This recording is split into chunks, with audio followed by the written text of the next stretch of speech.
സംസ്ഥാനത്ത് കാലവർഷം എത്തി വിവിധ ഇടങ്ങളിൽ ഒറ്റപ്പെട്ട ശക്തമായ മഴ ലഭിച്ചുകൊണ്ടിരിക്കുന്നു. മാനസ മനോജ് തിരുവനന്തപുരത്ത് നിന്നും ചേരുന്നുണ്ട്. മാനസ, ഏറ്റവും പുതിയ അലേർട്ട് വന്നിരിക്കുന്നു. ഏറ്റവും പുതിയ മുന്നറിയിപ്പ് കേന്ദ്ര കാലാവസ്ഥാ നിരീക്ഷണ കേന്ദ്രം പുറത്തുവിട്ടിരിക്കുന്നു. 6 ജില്ലകളിലാണ് നിലവിൽ ഓറഞ്ച് അലേർട്ട് കാലാവസ്ഥാ മുന്നറിയിപ്പ് നൽകുന്നത്.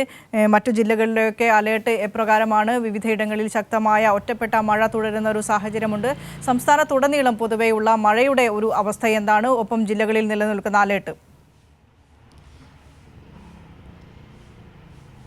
വിനിഷ, കാലാവസ്ഥാ വകുപ്പിന്റെ ഏറ്റവും പുതിയ മുന്നറിയിപ്പ് പ്രകാരം സംസ്ഥാനത്ത് ഇന്ന് 6 ജില്ലകളിൽ ഓറഞ്ച് അലർട്ട് പ്രഖ്യാപിച്ചിരിക്കുകയാണ്. 6 ജില്ലകളിൽ അതിശക്തമായ മഴയ്ക്ക് സാധ്യത എന്നാണ് കേന്ദ്ര കാലാവസ്ഥാ വകുപ്പ് അറിയിക്കുന്നത്. ഒപ്പം തന്നെ 6 ജില്ലകളിൽ യെല്ലോ മുന്നറിയിപ്പും നൽകിയിട്ടുണ്ട്. തിരുവനന്തപുരം, കൊല്ലം ഒഴികെയുള്ള എല്ലാ ജില്ലകളിലും മഴ മുന്നറിയിപ്പ് നൽകിയിരിക്കുകയാണ്. നാളെയും അതോടൊപ്പം തന്നെ ജൂൺ 5-ാം തീയതിയും ഈ അതിശക്തമായ മഴ മുന്നറിയിപ്പ് നിലനിൽക്കുന്നുണ്ട്. ഇന്ന് ഇടുക്കി, തൃശ്ശൂർ, പാലക്കാട്, മലപ്പുറം, കോഴിക്കോട്, വയനാട് ജില്ലകളിലാണ് ഓറഞ്ച് അലർട്ട് നൽകിയിരിക്കുന്നത്. ഒപ്പം തന്നെ ബാക്കിയുള്ള തിരുവനന്തപുരം, കൊല്ലം ഒഴികെയുള്ള ജില്ലകളിൽ യെല്ലോ മുന്നറിയിപ്പും നൽകിയിട്ടുണ്ട്. നാളെയും ഈ അതിശക്തമായ മഴ മുന്നറിയിപ്പുണ്ട്. നാളെ 3 ജില്ലകൾക്കാണ് അതിശക്തമായ മഴ മുന്നറിയിപ്പുള്ളത്. ഇടുക്കി, കോഴിക്കോട്, വയനാട് ജില്ലകളിലാണ്. ഇതിൽ നിന്നും ഈ മധ്യ വടക്കൻ ജില്ലകളിൽ അതിശക്തമായ മഴ തുടരും എന്ന് തന്നെയാണ് കേന്ദ്ര കാലാവസ്ഥാ വകുപ്പ് വ്യക്തമാക്കുന്നത്. കഴിഞ്ഞ മണിക്കൂറുകളിൽ വരെ ശക്തമായ മഴ മാത്രമേ ലഭിക്കൂ എന്നായിരുന്നു കേന്ദ്ര കാലാവസ്ഥാ വകുപ്പ് അറിയിച്ചിരുന്നതെങ്കിൽ ഏറ്റവും ഒടുവിലത്തെ മുന്നറിയിപ്പ് പ്രകാരം അതിശക്തമായ മഴയ്ക്കായിരിക്കും സാധ്യത എന്നാണ് നിലവിൽ ഓറഞ്ച് അലർട്ടാണ് പ്രഖ്യാപിച്ചിരിക്കുന്നത്.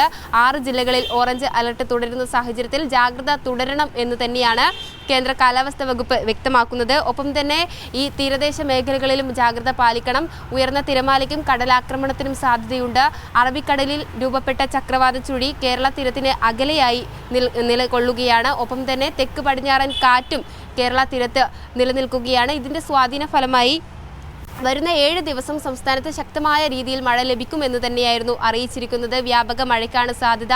ഇടിമിന്നലോട് കൂടിയ മഴയുണ്ടാകും. ഒപ്പം തന്നെ മണിക്കൂറിൽ 40 കിലോമീറ്റർ വരെ വേഗതയിൽ വീശിയേക്കാവുന്ന കാറ്റിനും സാധ്യതയുണ്ട് എന്നാണ് അറിയിച്ചിരിക്കുന്നത്.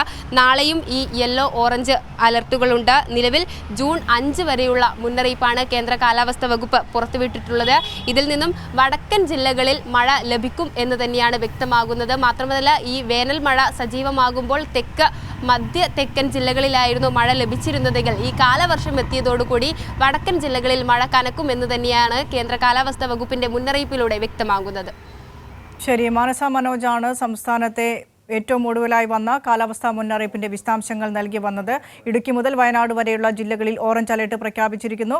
തിരുവനന്തപുരത്തും കൊല്ലത്തും മഴ മുന്നറിയിപ്പില്ല. മറ്റു ജില്ലകളിൽ യെല്ലോ അലർട്ട്. തിരുവനന്തപുരം ശംഖുമുഖത്ത് വള്ളം മറിഞ്ഞ അപകടം. വള്ളത്തിലുണ്ടായിരുന്ന ഒരാളെ കാണാതായി. ശംഖുമുഖം സ്വദേശി മഹേഷിനെയാണ് കാണാതായത്. അതേസമയം ഒപ്പമുണ്ടായിരുന്ന വിൽസൺ നീന്തി രക്ഷപ്പെട്ടു. 2 പേരാണ് അപകട സമയത്ത് വള്ളത്തിലുണ്ടായിരുന്നത്. രാവിലെ 8 മണിയോടെ വിഴിഞ്ഞത്തേക്ക് കൊണ്ടുപോയ വള്ളമാണ് അപകടത്തിൽപ്പെട്ടത്. ശക്തമായ തിരയിൽപ്പെട്ട് വള്ളം തലകീഴായി മറിയുകയായിരുന്നു. ഉടൻ തന്നെ കോസ്റ്റൽ പോലീസ് സ്ഥലത്തെത്തി. കാണാതായ മഹേഷിനായുള്ള തെരച്ചിൽ തുടരുകയാണ്.